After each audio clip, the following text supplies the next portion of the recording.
समझ में आ रही बात? मीडिया ये मुद्दा क्यों नहीं उठाता? क्योंकि आपसे ये मुद्दा मैं इसीलिए उठा पा रहा हूं क्योंकि सबसे पहले मैं क्लाइमेट एक्टिविस्ट नहीं हूं, मैं आपको गीता पढ़ाने वाला शिक्षक हूं। मैंने आपको गीता नहीं पढ़ाई होती तो आप मेरी ये बातें सुन नहीं पाते।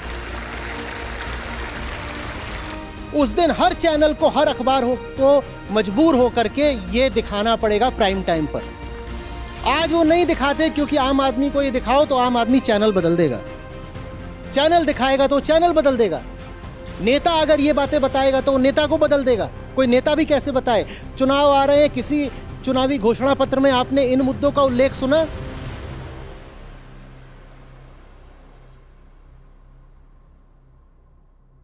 के विषय को इतना जोर से उठाते हैं और मुझे नहीं लगता कोई इस विषय पर इतनी गहराई से, इतनी ऊंचाई से बात करता है।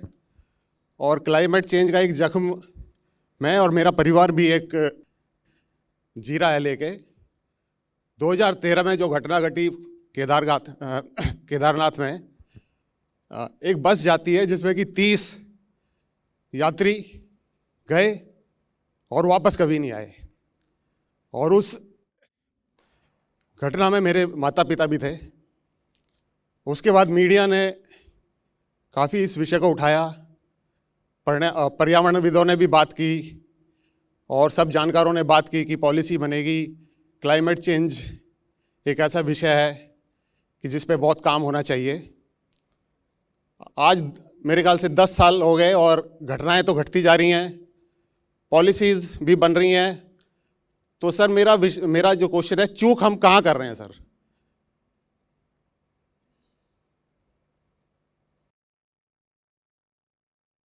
देखिए, कोई बहुत इसमें गहरी बात नहीं है। चूक हम कर रहे हैं वरीयता देने में, और दो तरफा हम पर चोट पड़ रही है। पहली ये कि आम आदमी के पास अपना कोई केंद्र नहीं होता। उसको जो चीज़ बता दी जाती है महत्वपूर्ण है, बार बार बताई जाती है, वो उसी को महत्व देता है। अगर उसके सामने कोई चीज़ बार बार महत्वपूर्ण कहकर लाई नहीं जाएगी तो वो महत्व देगा भी नहीं। और जो दूसरी बात है, मैंने कहा दो तरफा चोट। दूसरी बात यह है कि चूंकि आम आदमी के पास अपना कोई केंद्र नहीं है, तो वो जिनको चुनता है बात सुनने के लिए, वो लोग ही ऐसे होते हैं जो उसे सब उल्टी पुल्टी और महत्वहीन बातें तो बताते हैं, काम की बात कभी बताते नहीं। बात समझ रहे? चूंकि मैं कच्चा आदमी हूं, इसीलिए मैं कान का भी कच्चा हूं। कान का कच्चा किसको बोलते हैं? जो सुन लिया वो मान लिया, अपना कोई विवेक है ही नहीं, अपना कोई विवेक नहीं है। जो सुन लिया उसी को सोच लिया कि यही तो सच है। तो चूंकि मैं कच्चा आदमी हूं, इसीलिए पहली बात जो भी मैं सुन लेता हूं और बार बार मुझे सुनाया जाता है, मुझे लगता है ठीक होगा, इसीलिए तो इतने लोग कह रहे हैं। भाई इतने लोग कह रहे हैं तो ठीक ही होगा ना। आपने सुना है ये, आप कोई बात जा करके थोड़ी बुद्धिमानी की बोल दो तो जवाब क्या आता है? अच्छा, तो बाकी सब पागल हैं क्या? तुम ही होशियार हो, बाकी सब पागल हैं क्या? ये इस बात का प्रमाण है कि हमारे पास कोई आत्मिक केंद्र नहीं है। हम बस दुनिया की ओर देखते रहते हैं। आत्मिक माने अपना, अपना मैं, विशुद्ध मैं, वो हमारे पास है नहीं। हम दुनिया की ओर देखते रहते हैं और दुनिया जो कुछ कर रही है हम उससे प्रभावित हो जाते हैं। और इसी बात का दूसरा पहलू यह है कि चूंकि हमारे पास कोई आत्मिक केंद्र नहीं है, कोई विवेक नहीं है हमारे पास, तो हम जिन लोगों को चुनते हैं कि इन लोगों की बात सुननी है,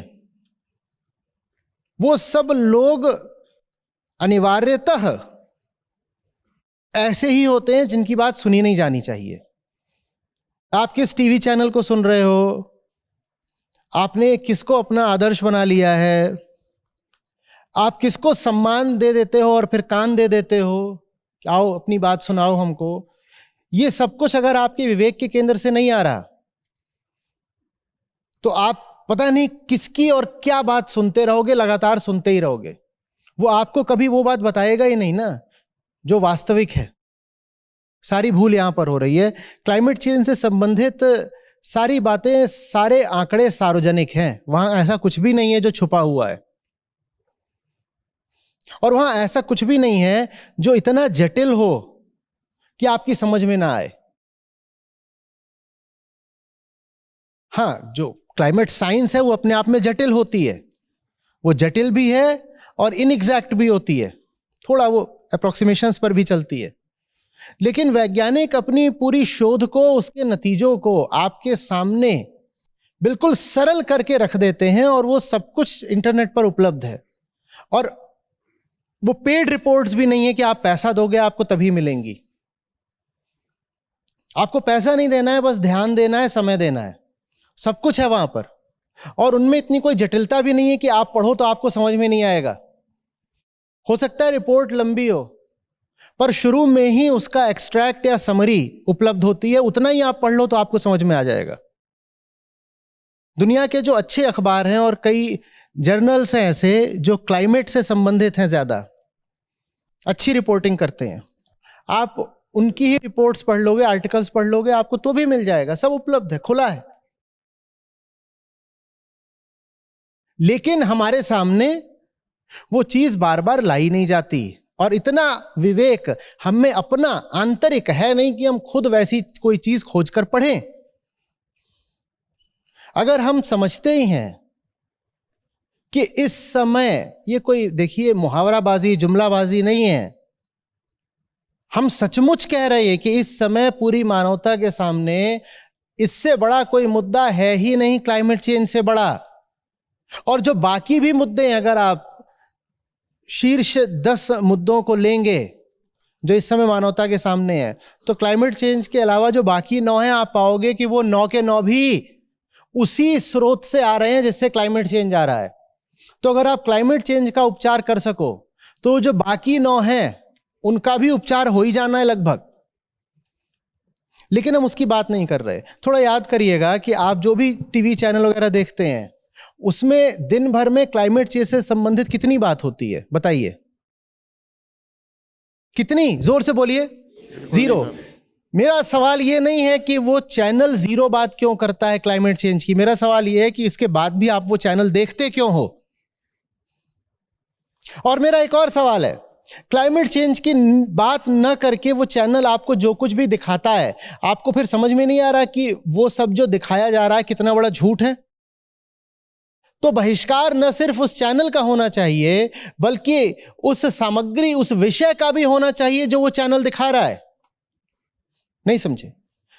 कोई चैनल है जो क्लाइमेट चेंज को छोड़ के आपको कोई और मुद्दा दिखा रहा है, सिर्फ चैनल का बहिष्कार करें या उस मुद्दे का भी बहिष्कार कर दें? मुद्दे का भी। पर हमें उस मुद्दे ने जकड़ लिया है। वो मुद्दा कुछ भी हो सकता है, कोई मसालेदार चटपटा मुद्दा जो 1 महीने के लिए उठता है, 1 महीने बाद गिर जाता है। कारण बस यही, हमारे पास कोई आंतरिकता नहीं है, हमारे पास जैसे आत्मा नहीं है। हम बस पीछे पीछे चलते हैं, पीछे पीछे चलते हैं, जो दिखाया जा रहा है वो देख रहे हैं।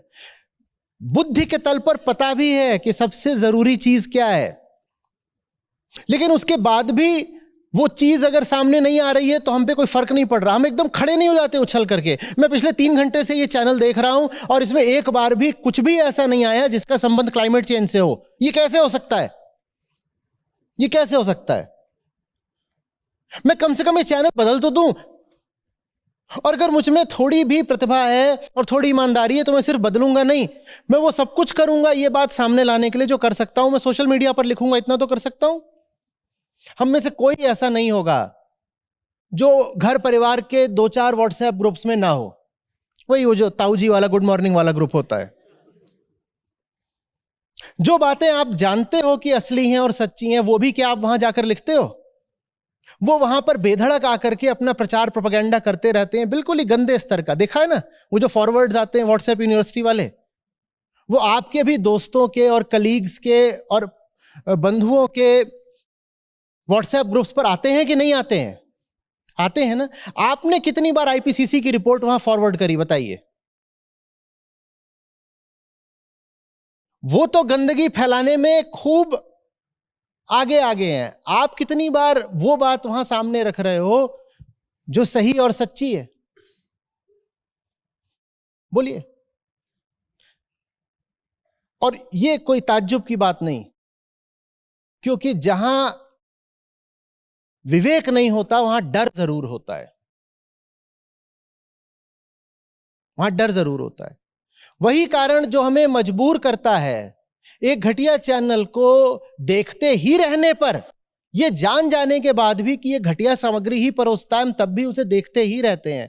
वही कारण हमें मजबूर करता है कि हम सही सामग्री वहां भी न डालें जहां डालने की हमें सामर्थ्य है। आप जाकर के उस चैनल का कंटेंट तो नहीं बदल सकते ना, पर आप जो घर वाला व्हाट्सएप ग्रुप है उस पर तो सही कंटेंट डाल सकते हो ना। हाँ, पर जैसे आप उस चैनल के सामने मजबूर हो जाते हो, वैसे ही आप घर वाले व्हाट्सएप ग्रुप में भी मजबूर हो जाते हो। वहां जीजा फूफा ताई कुछ भी डालते हैं। आज महाशिवरात्रि और आप अच्छे तरीके से जानते हो कि शिव के नाम पर कितने पाखंड और कितने आडंबर चलते हैं, जानते हैं ना, अच्छे से जानते हैं। और वो सब कुछ अभी व्हाट्सएप ग्रुप्स में चल रहा होगा, पर आप उनको तब भी नहीं बताओगे कि शिवत्व वास्तव में क्या है। आप नहीं बताओगे। अगर आप नहीं बताओगे तो फिर आपको अधिकार क्या है शिकायत करने का कि दुनिया डूबी जा रही है क्लाइमेट चेंज में। वो अपना एजेंडा तेजी से आगे बढ़ा रहे हैं। आपके पास भी एक सार्थक एजेंडा क्यों नहीं है? एजेंडा अपने आप में तो कोई गलत शब्द नहीं होता।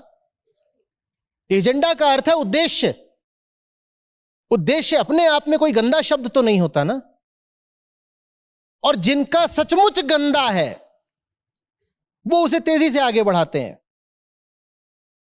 और आप उनके माल के ग्राहक बने रहते हो, देखे ही जा रहे हो टीवी।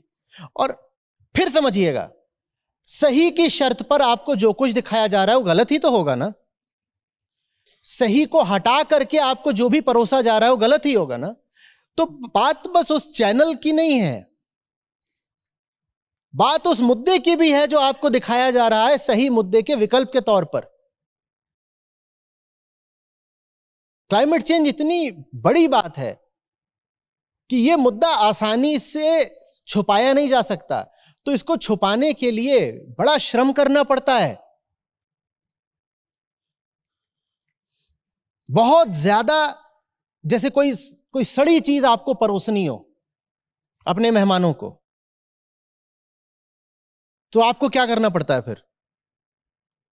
कोई चीज है वो सड़ गई है और फिर भी आपको उसकी सब्जी बनानी है और परोसनी भी है, तो आप क्या करते हो फिर? पहले तो उसको मिक्स करोगे और क्या करते हो, बहुत सारा तेल मसाला उसमें डालते हो। तो इसलिए इतना तेल मसाला आपको देखने को मिलता है मीडिया में, क्योंकि वो जो चीज परोसी जा रही है वो सड़ी हुई है। वो बिना तेल मसाले के दी जाएगी तो आप कहोगे छी बदबू फेंको। तो वो बघार लगा करके तड़के के साथ आपको परोसी जाती है, फिर आपको पता ही नहीं चलता कि ये जो इसमें से सुगंध आ रही है वो सब्जी की है या मसाले की है। आप सोचते हो वो वस्तु ही इतनी स्वादिष्ट है क्योंकि सुगंध आ रही है, तो भीतर उसमें पौष्टिकता भी होगी। वो सुगंध पौष्टिकता के कारण नहीं है, वो सुगंध पौष्टिकता के अभाव को छुपाने के लिए। यह हमें नहीं दिखाई पड़ता। सब दिखाई पड़ जाए अगर हमारे पास हमारा अपना केंद्र हो, हमारी अपनी आंख। उस अर्थ में क्लाइमेट चेंज का जवाब श्रीमद् भगवद गीता है। बहुत लोगों को यह बात भौचक्का कर देगी, वो कहेगी क्या बात कर रहे थे, इसमें गीता कहां से आ गई? क्योंकि गीता आपको समाज के और परिस्थितियों के डर से मुक्त करती है। भीतर से वो मुक्त करती है वृत्ति से, और बाहर से वो मुक्त करती है संस्कृति से। और जब आप मुक्त हो जाते हो तब आप पर विवशता नहीं रह जाती कि चैनल आपको जो दिखा रहा है वो आप देखोगे ही। जब आप मुक्त हो जाते हो तो आपकी मजबूरी नहीं रह जाती कि मामी जी और मौसी जी जो कुछ भी डाल रहे हैं ग्रुप पर आप वो पढ़ोगे ही और उसका आप कोई उत्तर नहीं दोगे, भले ही आप जानते हो कि जो डाला गया है वो सरासर झूठ है, और अगर झूठ नहीं है तो महत्वहीन तो है ही है। आप नहीं लिखोगे कि ये जो बात है वो बिना महत्व की है, आप क्यों डाल रही हो मौसी जी, जो महत्व की बात है वो ये रही, इसको पढ़ो। ये तब हो पाता है जब आप कृष्ण के साथ होते हो, कृष्ण आपको कहते हैं मैं हूं ना, किसी और की चिंता क्यों करते हो? और अगर दूसरों की चिंता करके तुमने मुझे गंवा दिया पार्थ, तो बचाया क्या तुमने? बात समझ में आ रही है? कोई आंकड़ा ऐसा नहीं है जो पब्लिक डोमेन में ना हो, सब जानते हैं। 280 पीपीएम होना चाहिए कार्बन डाइऑक्साइड वातावरण में, 450 पीपीएम की तरफ बढ़ रहा है। अब 280 और 450, बताओ बेटा कौन सा आंकड़ा बड़ा है, 450 या 280? तब इसमें इतनी तो कोई भारी गणित है नहीं कि आपको पता नहीं है। समझ ही रहे हो, पार्ट्स पर मिलियन भी जानते हो क्या होता है, नहीं भी जानते तो भी कोई फर्क नहीं पड़ता। इतना काफी है कि जितनी होनी चाहिए थी कार्बन डाइऑक्साइड, उससे 1.5 से ज्यादा हो चुकी है। जितना औसत तापमान होना चाहिए था उससे 1.5 डिग्री से ज्यादा हो चुका है। 2016-2023 इस पृथ्वी पर हुए सबसे गर्म वर्षों में थे आज तक के। दुनिया में जो एक्सट्रीम वेदर इवेंट्स हैं, उनकी फ्रीक्वेंसी, उनकी आवृत्ति 3 गुना हो चुकी है और 5 गुना होने की तरफ बढ़ रही है। ये आंकड़े बहुत सीधे हैं, लेकिन ये आंकड़े आप तक पहुंचाए नहीं जा रहे। हम पैसों की बात करते हैं, कितने ट्रिलियन डॉलर का असर पड़ रहा है क्लाइमेट चेंज का जीडीपी पर, वो बात आपको बताई नहीं जा रही है। हेल्थ केयर कॉस्ट्स कितनी है क्लाइमेट चेंज की, वो बात आपको बताई नहीं जा रही है। लेकिन हमें बताई नहीं जा रही तो क्या हम अनपढ़ हैं? हमसे गूगल भी नहीं किया जाता?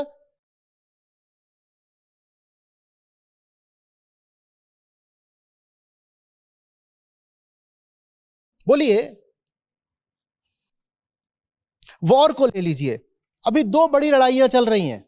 इन दोनों बड़ी लड़ाइयों से संबंधित बाकी सब बातें आपको हो सकता है बताई गई हो, पर वॉर का एक पक्ष यह भी होता है कि वो जबरदस्त तरीके से कार्बन रिलीज करता है, क्योंकि वहां सब क्या है, जल रहा है।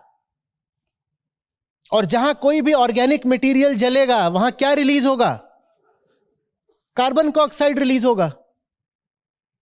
पर यह बात कोई नहीं करेगा।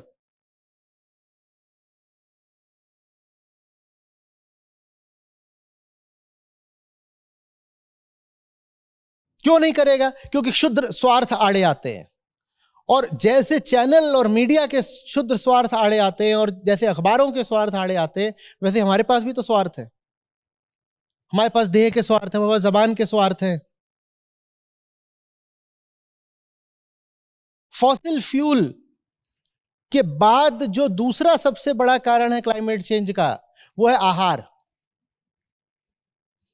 आहार में क्या? मांसाहार। मांसाहार। कोई भी ऐसा आहार जो जानवरों से संबंधित है, एनिमल एग्रीकल्चर, उसमें मांसाहारी नहीं आता, दूध भी आता है। और भूलिएगा नहीं कि दूध उद्योग और मांस उद्योग में चोली दामन का साथ है, बिल्कुल साथ साथ चलते हैं ये। भूलिएगा नहीं कि दूध तो गाय या भैंस से आता है, और जब जन्म देती हैं वो, तो सिर्फ बछिया को वो जन्म नहीं देगी, पड़वा भी जन्म लेता है, बछड़ा भी जन्म लेता है। और हम कभी सोचना नहीं चाहते कि उनका क्या होता होगा, क्योंकि वो तो दिखाई देते नहीं, उनका क्या होता है हम सोचना नहीं चाहते। कि जितनी उम्र होती है एक गाय या भैंस की, उसकी बस आधी उम्र में ही वो दूध दे सकती है, किसी भी अन्य मैमल की तरह ही, कि जितनी उम्र है उसकी आधी उम्र में ही वो गर्भ धारण कर सकती है, उसके बाद वो ना गर्भ करेगी ना दूध देगी। तो जब वो 6, 7, 8 वर्ष बीत जाते हैं जिनमें वो दूध दे सकती थी, उसके बाद उसका क्या होता है ये हम कभी पूछना नहीं चाहते। हम पूछना ही नहीं चाहते, क्योंकि हमें तो दूध वाली चाय पीनी है। एकदम मन से निकाल देना चाहते हैं, क्योंकि ये जो सच है ये हमारी सुविधा छीनता है। चैनल भी कहता है कि मैं क्यों अपने दर्शकों की सुविधा छीनूं, मेरी टीआरपी नीचे चली जाएगी। तो समस्या सारी यह है कि इधर कुछ नहीं है आत्मिक। चैनल को क्या दोष दे? कल को चैनल वो सारी सच्चाइयां दिखाने लग जाए जो आपके लिए जाननी जरूरी है। क्या आप वो चैनल देखोगे? चैनल को भी कितना हम कसूर दे सकते हैं। एक आंकड़ा खोजिएगा। कहां है उदित? एक आंकड़ा मैं चाहता हूं आप डिस्प्ले करें कि क्लाइमेट चेंज के लिए सबसे बड़ा जो उत्तरदायी पक्ष है वो क्या है, सबसे बड़ा कंट्रीब्यूटिंग फैक्टर। वो आप जरा सबको दिखाइएगा। मैं चाहता हूं, और आप लोग अपना मोबाइल वगैरह लेके आए। मैं चाहता हूं कि आप सब इस स्क्रीन की फोटो ले लें। ये आपके दिलो दिमाग पर बात छप जानी चाहिए। कोई चैनल दिखाए ना दिखाए, आप पूरी दुनिया को दिखाइए। और ये जो स्क्रीन है ये आपको बताएगी कि क्यों ये बात आपके सामने नहीं लाई जाती।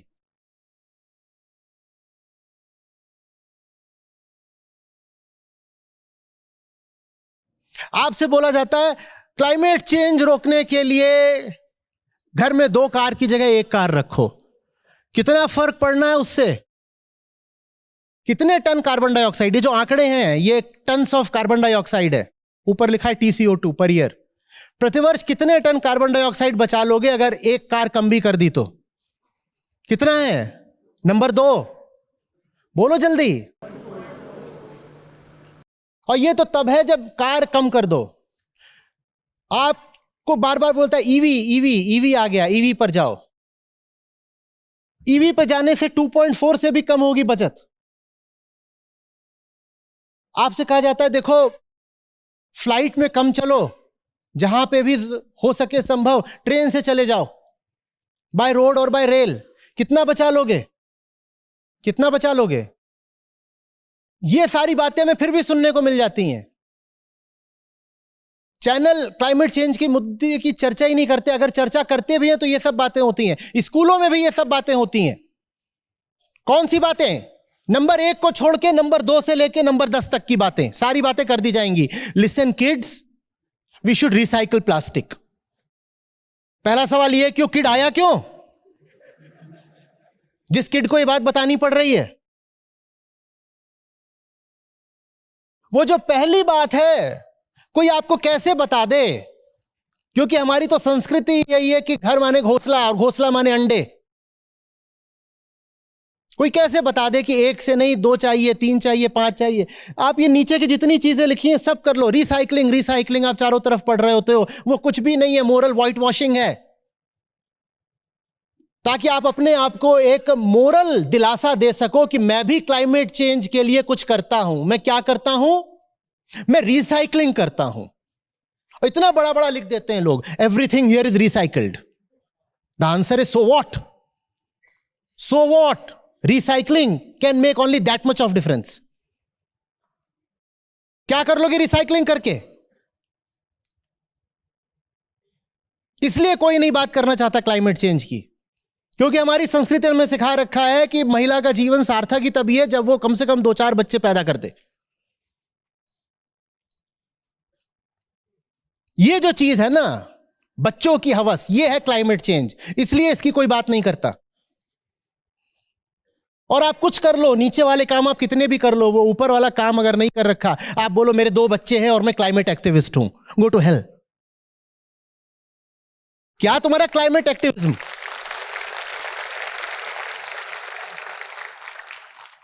कौन सा क्लाइमेट एक्टिविज्म? वो 58.6 मल्टीप्लाइड बाय 2। और तुम अब जाकर के पूरी दुनिया को सीख दे रहे हो कि ये नीचे वाली चीजें कम कर दो। ये नीचे वाला कम करके क्या हो जाएगा? जो होना था हो गया।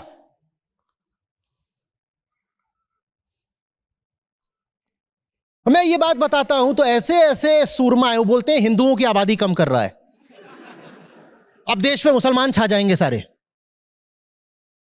भाई हिंदू मुसलमान की बात नहीं है, पृथ्वी ही नहीं बचेगी। जब यहां मनुष्य प्रजाति ही नहीं होगी तब कर लेना हिंदू मुसलमान।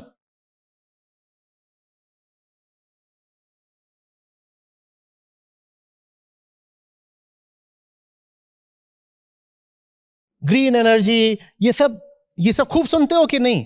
मैं आपको बोल रहा हूं वो सब पाखंड है, वो जितनी बातें आप क्लाइमेट चेंज मिटिगेशन के नाम पर सुनते हो सब पाखंड है, उनसे बस इतना अंतर पड़ना है, इतना।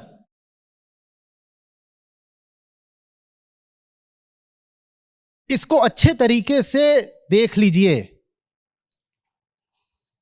ये भी जो बात वहां लिखी हुई है ना कि ऊपर का एक हिस्सा बना दिया, इसको लिख दिया हाई इंपैक्ट, वास्तव में वो भी गलत है।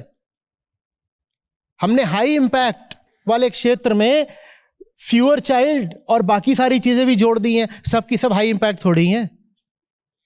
जो ऊपर वाली चीज है वही है, एक साधे सब सधे यहां भी है। वो ऊपर वाला काम कर दो, नीचे वाले कामों की कोई जरूरत ही नहीं रहेगी।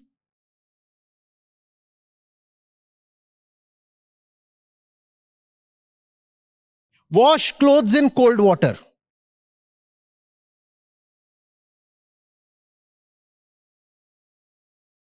यह क्लाइमेट चेंज मिटिगेशन चल रहा है,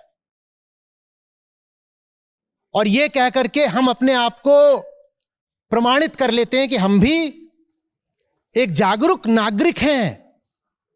हम भी देखो क्लाइमेट चेंज के प्रति सेंसिटिव हैं। कैसे?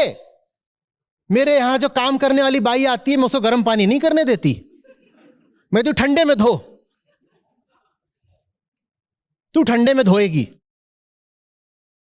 ये मेरा क्लाइमेट की तरफ योगदान है। Wash clothes in cold water. जब भी पाखंड शब्द आता है तो वो आमतौर पर हम उन लोगों की तरफ लगाते हैं जो धार्मिक है ना। कोई धार्मिक काम कर रहा हो उसको बोल देंगे पाखंडी, पाखंडी, पाखंडी। सबसे बड़ा पाखंडी आम संसारी होता है, ये है पाखंड। किसी धार्मिक आदमी को देख लो तो बहुत आसान हो जाता है बोलने के लिए, अरे वो देखो गीता पढ़ रहा है वो पाखंडी है, अरे वो देखो वो सफेद वस्त्र धारण करता है वो पाखंडी है, अरे वो देखो वो शिखा धारण करता है या कुछ और करता है उसको पाखंडी बोल दोगे। पता नहीं वो पाखंडी है कि नहीं, हो सकता हो ना हो, लेकिन आम आदमी तो निश्चित रूप से पाखंडी है। वो आदमी जो बोले कि मैं बाकी ये सब काम किया करता हूं, मैं हाइब्रिड चला रहा हूं, मेरे 3 बच्चे और मैं हाइब्रिड चला रहा हूं, तीनों बच्चों को हाइब्रिड में लेके जाता हूं कार में, वो सबसे बड़ा पाखंडी है।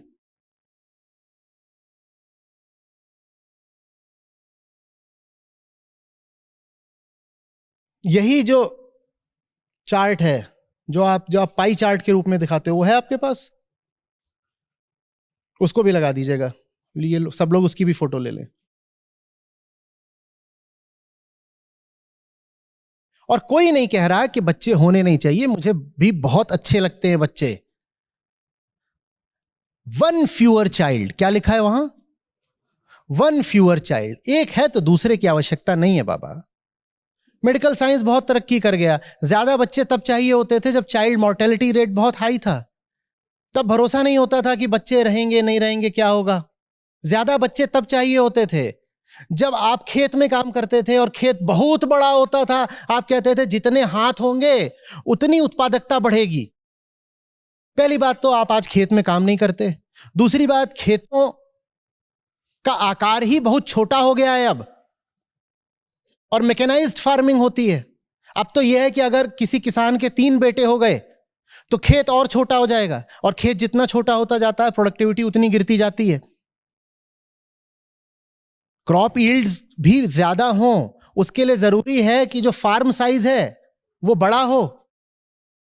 यह बहुत बीते जमाने की बात है कि ज्यादा बच्चे चाहिए। पहले ज्यादा बच्चों के पीछे एक तर्क था, वैध तर्क था। आज वो तर्क नहीं है सही। पहले का तर्क आप समझ रहे हो क्या था? बहुत पुराना तर्क। क्या?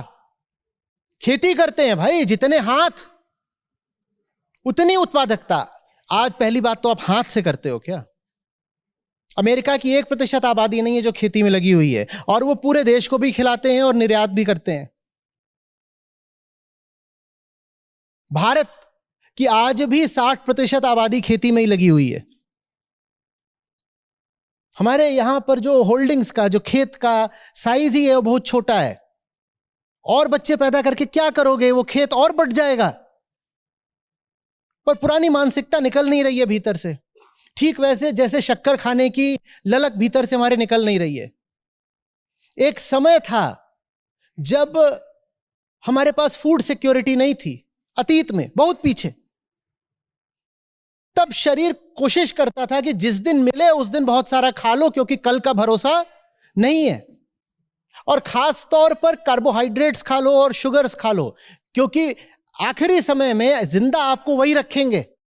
प्रोटीन की कमी हो गई तो चल जाओगे, मिनरल्स की कमी हो गई चल जाओगे, विटामिन से भी चल जाओगे, लेकिन अगर शरीर में एनर्जी ही नहीं बची तो नहीं चलोगे। एनर्जी सबसे ज्यादा किससे आती है? तो इसलिए हमारी बहुत पुरानी जंगल की आदत थी कि जब मीठा कुछ मिल जाए तो बहुत सारा खा लो, जहां कार्ब्स मिल रहे हो बहुत सारे खा लो। वो आदत हम आज तक नहीं छोड़ पा रहे, क्योंकि हमारे शरीर के भीतर आज भी पुराना जंगल बैठा हुआ है। वही बात है जो हमें आज भी ज्यादा बच्चे पैदा करने को मजबूर कर रही है, कुछ शारीरिक कुछ सामाजिक। हम समझ ही नहीं पा रहे हैं कि अतीत में ज्यादा बच्चा पैदा करना एक तार्किक बात थी, ठीक वैसे जैसे आज भी खरगोशों के लिए यह बिल्कुल सही है और बिल्कुल तार्किक है कि एक खरगोश कई बच्चे पैदा करे, लगातार पैदा करे। खरगोश हैं हमारे 6 महीने के नहीं होते हैं, वो बच्चे पैदा शुरू कर देते हैं करना, और एक बार में एक खरगोश एक नहीं बच्चा पैदा करता, लिटर होता है पूरा, कभी 2 कभी 4 कभी 6 बच्चे भी खरगोशों के। और वो व्यवस्था प्रकृति ने बिल्कुल ठीक करी है। बताओ क्यों? क्योंकि खरगोश बड़ा एक निरुपाय असहाय जीव होता है, कोई भी उसका नाश्ता कर लेता है। तो प्रकृति ने व्यवस्था करी है कि तुम ज्यादा बच्चे पैदा करो और बार बार पैदा करो। मुहावरा ही बन गया है, breeding like rabbits, breeding like rabbits. Rabbit के लिए जरूरी है भाई, शेर के लिए नहीं जरूरी है कि इतने बच्चे पैदा करे, ना वो करता। हां, रैबिट बहुत सारे पैदा करता है। We are still breeding like rabbits. वो रहा, हाँ ये बीच वाला देखिए, ये बाकी सारे हैं काम जो आप करते रहते हो, ये बीच वाला काम है। ये बीच वाला काम छोड़ के बाकी सारे काम चल रहे हैं। और अगर आप बाकी सारे काम कर रहे हो और बीच में जो ये आपने कर दिया, इसका रंग ना ये नहीं होना चाहिए संतरे के रंग का, गिरुआ, इसका रंग लाल होना चाहिए। इसका रंग अपराध का रंग है।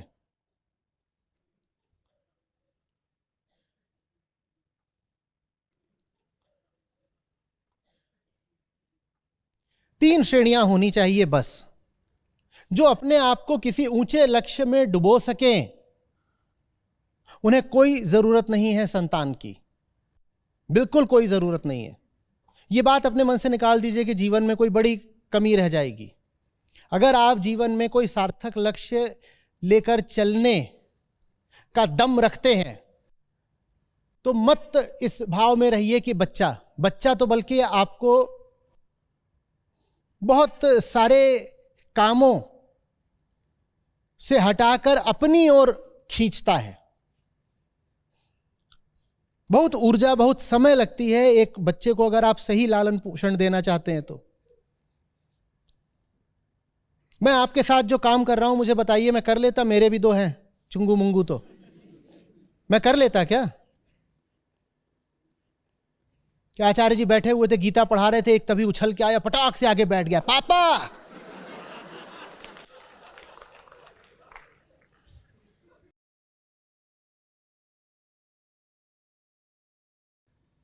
और टेबल पे बैठा हुआ है, और मैं आप लोगों से कह रहा हूं देखिए अब तो ऐसा आपके घर में होता है, मेरे घर में भी होता है।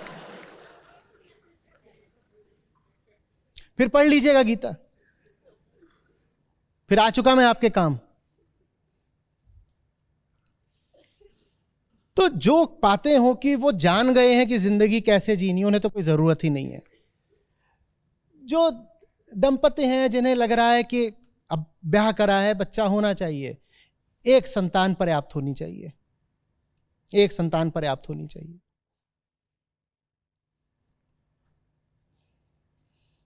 और एकदम आप किसी ऐसे परिवेश से आते हो कि पूरे कुनबे में और अपनी पूरी परंपरा में सब पीढ़ियों में औसतन 6.2 संतानें पैदा हुई हैं हर जोड़े के द्वारा।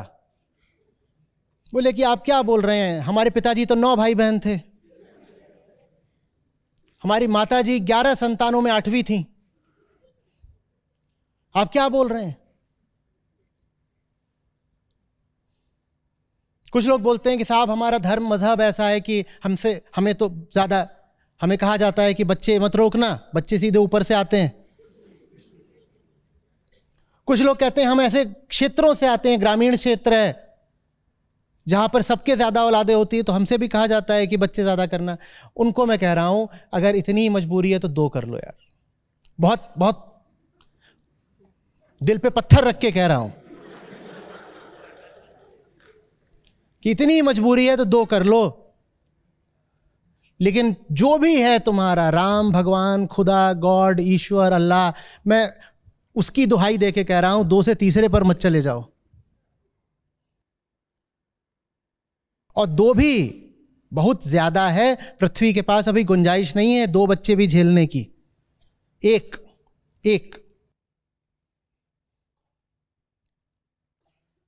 भीतर अगर इतना ज्यादा भाव है मातृत्व का, इतनी ज्यादा अगर पैटर्नल या मदरली इंस्टिंक्ट्स हैं, तो देखभाल करो ना, प्रकृति की करो, पर्यावरण की करो, पशुओं की करो, इतने अनाथ बच्चे हैं उनकी करो, इतने वृद्ध हैं उनकी करो, इतने बहके हुए लोग हैं उनकी करो। इस समय तो पृथ्वी पर ऐसा कुछ भी नहीं है जो देखभाल और सहायता न मांग रहा हो। तो आप कहें कि but what about my instincts to nurture, to nourish. Apply your instincts in a wider वे।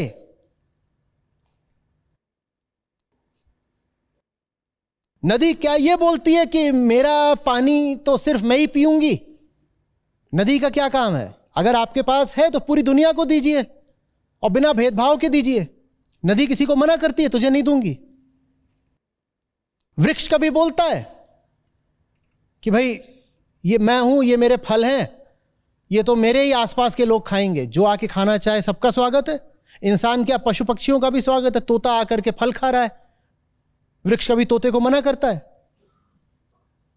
आपको अगर देने की ललक है तो पूरी दुनिया आपसे मांग रही है कि हां आओ, हमें सहायता दो, हमें प्रकाश दो, हमारी मदद करो। ये क्या तरीका है कि मैं अपने ही शरीर से बच्चा पैदा करूंगा तभी कुछ बात बनेगी? और कैसे पृथ्वी झेलेगी भाई? हम 800 करोड़ लोग हैं पृथ्वी पर। 2040-2050 तक हम 1100 करोड़ हो जाएंगे। पृथ्वी कैसे झेलेगी? वो 800 ही नहीं झेल सकती, 1100 करोड़ कैसे झेल लेगी?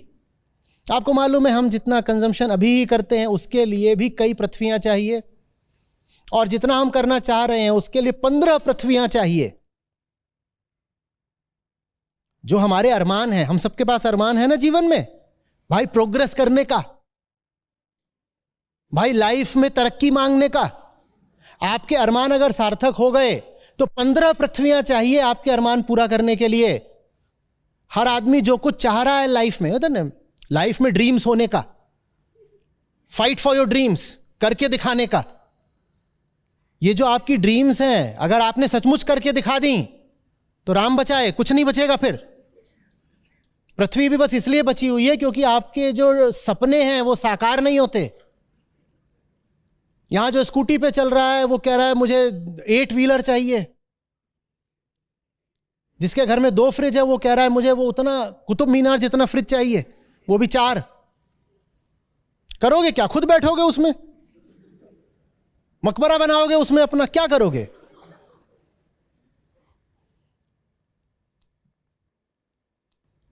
और ये तो सब कंजम्पशन की चीजें मैं जिनकी बात कर रहा हूं। सबसे बड़ा हमारा जो अरमान होता है वो तो इस बीच वाली चीज को लेकर होता है।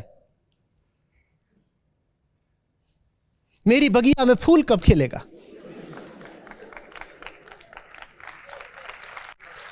ना ना ना, मेरी बगिया नहीं होता इतना, तो फिर भी आपकी पीढ़ी समझदार हो रही है। बिटिया तेरी बगिया में फूल कब खिलेगा? दीदी वो बगिया नहीं है, वो यूटेरस वो कहलाता है। और मेरे पास उसके अलावा एक ब्रेन भी है। शरीर में वही नहीं होता है, यहां भी कुछ होता है ना। तुम मेरी पूरी हस्ती को मेरे यूटेरस से ही बांध दोगी, मेरी बगिया। इसका क्या करें? ये किस लिए है? ये किस लिए है? इसको तो लेकर कभी नहीं पूछते कि इस बगिया में फूल कब खिलेगा। भाई सहस्त्रार यही होता है। वो जो दादी है वो कभी पूछती नहीं कि ब्रह्मरंध्र कब खुलेगा।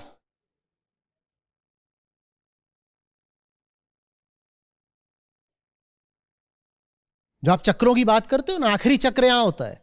हाँ, तो उसकी तो कोई नहीं पूछता कि आपके जीवन में वो पल कब आएगा जब मुक्ति पाओगे, वो तो कोई नहीं पूछता। बगिया में फूल खिलाने को पूरा जमाना तैयार है। तो खिला लो बगिया में फूल, ये रही बगिया।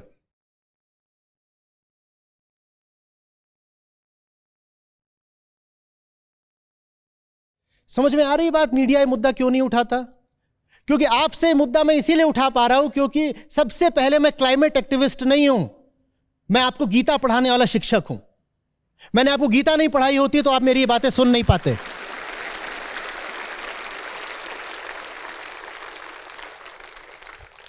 चूंकि आपने गीता पढ़ी है इसीलिए आपका मन, आपका विवेक इस स्तर पर आ गया है कि आज मैं आपसे सच्चाई बयान कर रहा हूं तो आप सुन पा रहे हो, आप सजग हो पा रहे हो, आपको बुरा नहीं लग रहा। आम आदमी को यह बात बताओ, वो उखड़ जाएगा। लेकिन उखड़े तो उखड़े, जब सब कुछ जलने ही जा रहा हो, बर्बाद होने जा रहा हो, तो हम ये परवाह करें क्या कि सच्चाई से बुरा किसको लग जाएगा? साहब, आप कल बचोगे ही नहीं बुरा मानने के लिए भी। आज मैं आपको थोड़ा बुरा मनवाए देता हूं, क्या पता इससे आप कल बच जाओ।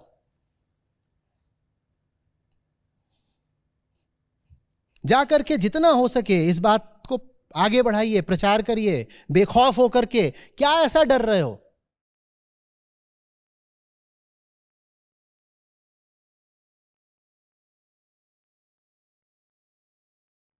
बात आ रही है समझ में? जिस दिन आप इतने सारे हो जाओगे कि आपको सच बताया जाए, आपको बुरा ना लगे और आपके पास तादाद भी हो,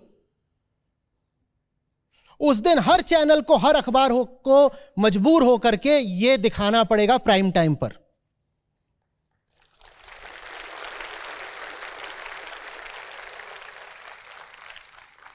आज वो नहीं दिखाते क्योंकि आम आदमी को ये दिखाओ तो आम आदमी चैनल बदल देगा। मतलब साफ समझो, ये दिखाना काम नहीं आएगा अगर इससे पहले गीता नहीं दिखाई है। ये दिखाना काम नहीं आएगा क्योंकि ये जो सामग्री है, हमने शुरुआत में ही कही, ये सामग्री तो ओपन सोर्स है, इंटरनेट पर उपलब्ध है, जाके देखो। देखनी होती तो आम आदमी ने कब की देख ली होती। वो जानबूझ के नहीं देख रहा है क्योंकि उसके स्वार्थ और सुविधा पर आंच आती है। चैनल दिखाएगा तो चैनल बदल देगा। नेता अगर ये बातें बताएगा तो नेता को बदल देगा। कोई नेता भी कैसे बताए? चुनाव आ रहे हैं, किसी चुनावी घोषणा पत्र में आपने इन मुद्दों का उल्लेख सुना? नहीं सुना, क्योंकि ये मुद्दे आपके लिए महत्वपूर्ण नहीं है। आपके लिए मुद्दे इसलिए महत्वपूर्ण नहीं है क्योंकि आपके पास गीता नहीं थी आज तक। जिसके घर में उपनिषद आने लगेंगे, गीता आने लगेंगे, उसमें काबिलियत जग जाती है सच का सम्मान करने की। सच कोई छोटी चीज नहीं होता, बड़ी भारी चीज होता है। हर आदमी सच की इज्जत नहीं कर सकता। जिसकी जिंदगी झूठ में चल रही है उसके लिए सच सम्मान की नहीं, खतरे की बात होता है। समझ में आ रही है बात? अब समझ में आ रहा है कि क्यों मैंने चुना है कि किसी भी अन्य तरीके के एक्टिविज्म की अपेक्षा मैं आप तक अध्यात्म लेकर आऊंगा, क्योंकि वो केंद्रीय बात है। अगर वो बात आ गई तो फिर ये बात आ जाएगी। अगर वो बात ही आप तक नहीं पहुंची तो मैं आप तक कोई और ढंग की बात नहीं पहुंचा पाऊंगा। संस्था के YouTube चैनल पर आप देखते हैं 2-3 वीडियो जब आएंगे सामाजिक सरोकारों के, तो उसके तुरंत बाद आगे पीछे 1-2 वीडियो गीता के आ जाएंगे। वो जरूरी है क्योंकि गीता के बिना आप वो सब बातें नहीं सुन पाओगे जो दूसरे वीडियोस में है। किताबें भी आप देखते हो, संस्था प्रकाशित करती है श्रीमद् भगवद गीता, वेदांत, आत्मा, अहम, लेकिन साथ ही साथ क्या प्रकाशित करती है? वो बातें जो सामाजिक सरोकारों की है, वैश्विक सरोकार की है। दोनों चीजें एक साथ चलती हैं और दोनों में पहले क्या आता है? दोनों में पहले अध्यात्म आता है। देश में, समाज में जब धर्म का पतन होने लगे तो फिर हर तरह से आग लगती है, फिर पृथ्वी पर भी आग लगती है।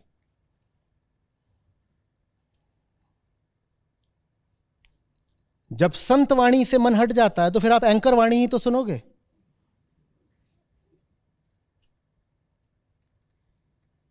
और संत वाणी आप तक अब आ गई है तो फिर अब आप एंकर से और टीवी चैनल से, मीडिया से, नेताओं से सवाल कर सकते हो कि असली मुद्दे कहाँ हैं भाई साहब, असली मुद्दे कहाँ हैं? ये चटपटी चाट मत खिलाओ हमें, असली मुद्दा बताओ।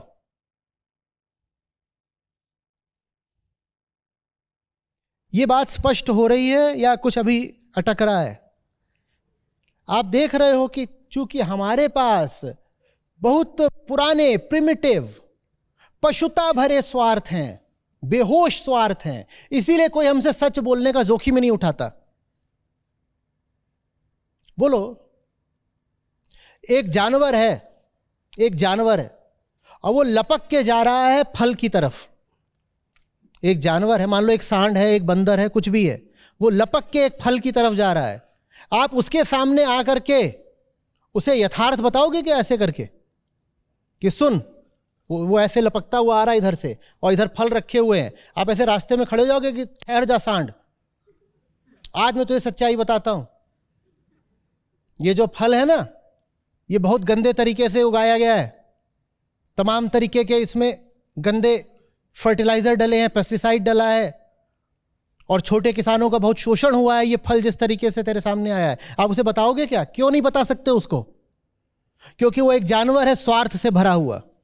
स्वार्थ से भरे हुए जानवर को सच बताओगे तो सींग मारेगा।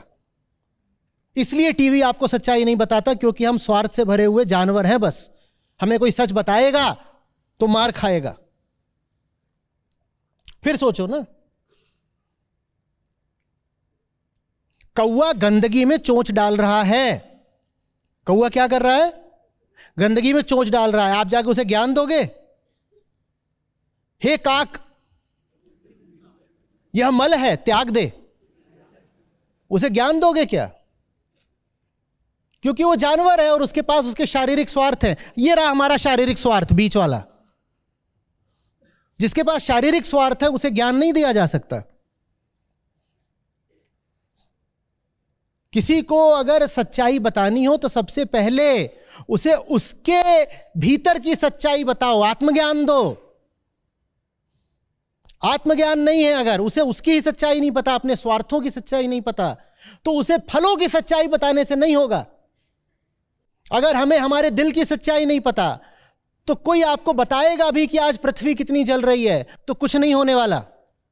पृथ्वी की सच्चाई से हम इसीलिए मुंह चुराते हैं क्योंकि सबसे पहले हमें हमारी सच्चाई नहीं पता, आत्मज्ञान नहीं है। जो व्यक्ति इस सच का सामना करने में असमर्थ हो जाता है, वो दुनिया की हर सच्चाई से फिर कायर की तरह बार बार मुंह चुराता है। जो ट्रुथ से ही बच रहा है वो फैक्ट्स का सामना कैसे करेगा?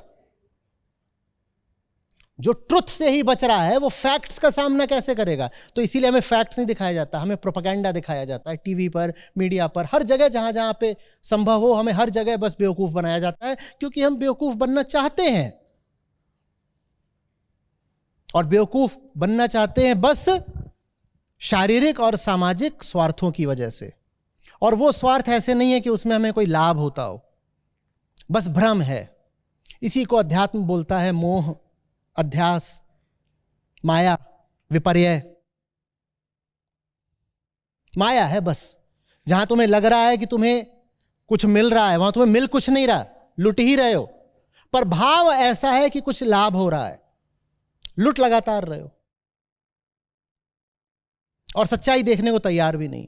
जो ये सच्चाई देखने को तैयार हो जाए, जो अपने जीवन, अपने व्यक्तिगत जीवन की सच्चाई देखने को तैयार हो जाए, उसे बाकी सब सच्चाइयां फिर मीडिया वगैरह से बताई जा सकती हैं। अपनी सच्चाई देखने का क्या मतलब होता है? अपने व्यक्तिगत, अपने दैनिक जीवन की सच्चाई देखना। आप कैसे जी रहे हो, आपके रिश्ते कैसे हैं, आप नौकरी कैसी कर रहे हो, आप पैसे किस तरह से कमा रहे हो, धर्म के नाम पर आप क्या कर रहे हो, दिन अपना कहां बिताते हो। आप लोगों के लिए घड़ी बनवाई है, बाहर रखी हुई है, उस घड़ी पे लिख दिया है बस ये देख लो कि दिन सारा जा कहां रहा है। घड़ी है, उस पे लिख दिया है बस ये देख लो कि दिन सारा जा कहां रहा है। वो आपको लगेगा बहुत साधारण सी बात है, मैं कह रहा हूं वो आत्मज्ञान का आखिरी सूत्र है।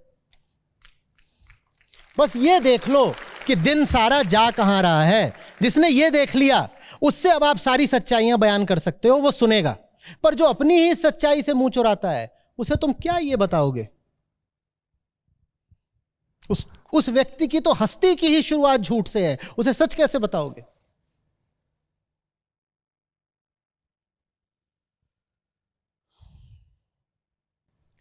कुछ आ रही है बात समझ में?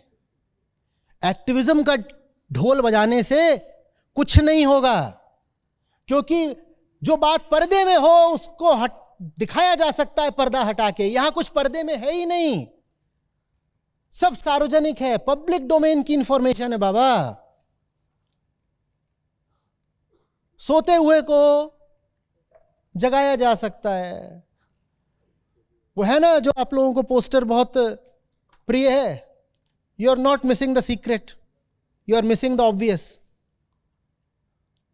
जो ऑब्वियस बात है हम वो मिस कर रहे हैं, क्योंकि जब काम भरा हो आंख में तब सच नजर नहीं आता है। सच सामने खड़ा हो पर आंखों में कामना भरी हुई है ना, तो सच नजर नहीं आता।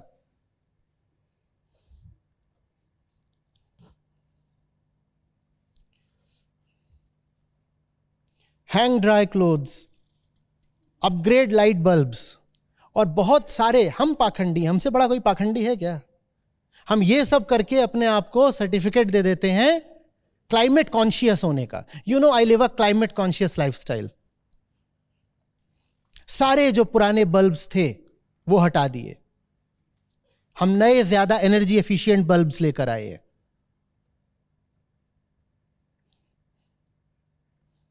मैं उखड़ गया था बंबई में, आपको याद है कुछ साल पहले आरे वाले जंगल थे, उनका कांड हुआ था, काटे जा रहे थे।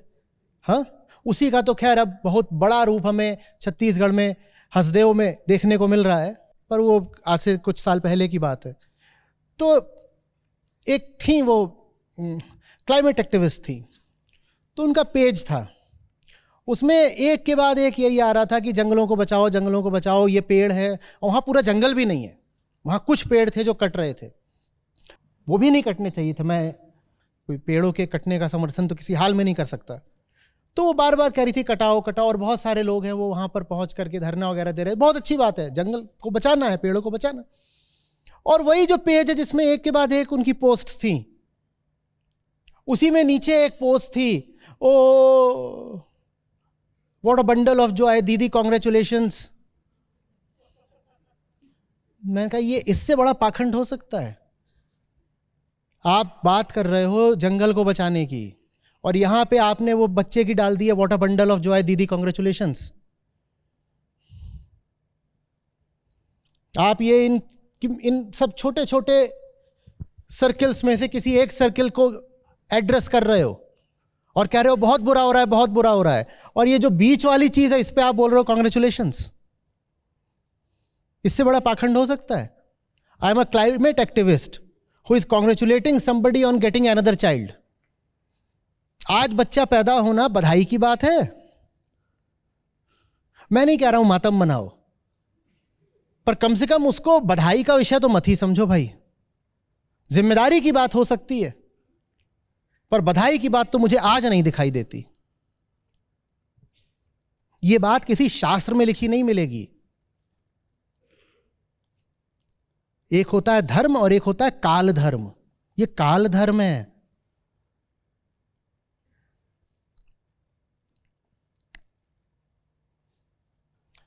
Switch electric car to car free, अभी तो वही है भैया। पहले तो डीजल कार से इलेक्ट्रिक पे आओ, फिर इलेक्ट्रिक से कार फ्री पे आओ, उतना बचा लोगे, उतना बचा लोगे। ये लगभग वैसी ही सी बात है कि वजन बहुत बढ़ गया था, तो डॉक्टर ने बोला देखो बस 2 फुलके और 1 कटोरी चावल खाओगे तुम। कितना? 2 फुलके, 1 कटोरी चावल, थोड़ी सब्जी, थोड़ी दाल। तो भाई ने क्या सवाल करा? बोले हाँ ये सब बिल्कुल खाएंगे। ये खाने से पहले खाना है, खाने के बाद? ये वैसा ही है। ये जो असली चीज है वो तो नहीं छोड़ेंगे, बाकी छोटा मोटा बता दो, खाने से पहले, खाने के बाद।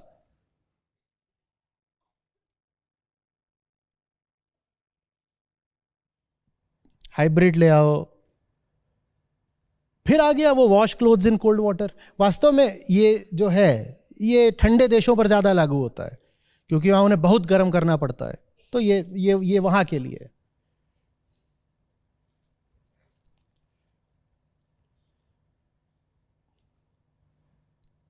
मैं इनमें से किसी भी छोटी चीज का दुश्मन नहीं हूं। हालांकि वो रिसाइकलिंग यहां फिर से आ गया, वही रिसाइकलिंग जिसको लेकर के हम कितना चौड़े होते हैं।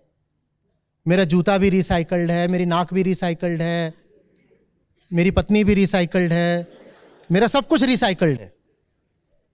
कितनी हम अपने आप को श्रेष्ठता बता देते हैं, मेरा सब कुछ रिसाइकल्ड है, मैं ही पूरा रिसाइकल्ड हूं, मेरा विचार रिसाइकल्ड है, मेरी तो आत्मा भी रिसाइकल्ड है, सब कुछ मेरा रिसाइकल्ड है, और इसलिए मैं कितना अच्छा आदमी हूं। उस रिसाइकलिंग की बस इतनी कीमत है, देख लो कितनी कीमत है। हाँ,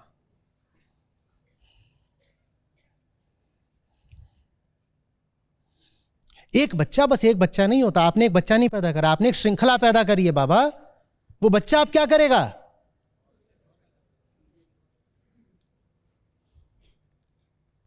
हम मरने को तैयार हैं। जो हुआ था केदारनाथ में, वो उसके बाद कई बार हो चुका है, छोटे स्तर पर भारत में और बड़े विस्तृत स्तर पर और जगहों में। पाकिस्तान की बाढ़ याद कर लीजिए, यूरोप में हीट वेव चली है, ऑस्ट्रेलिया के जंगलों में आग लगी है, अमेरिका में बड़े बड़े तूफान आए हैं। दुनिया का कोई कोना नहीं है जहां भयानक आपदाएं नहीं आई हैं। हर जगह हो रहा है, और ये बस अभी झांकी है, असली वाला बाकी है।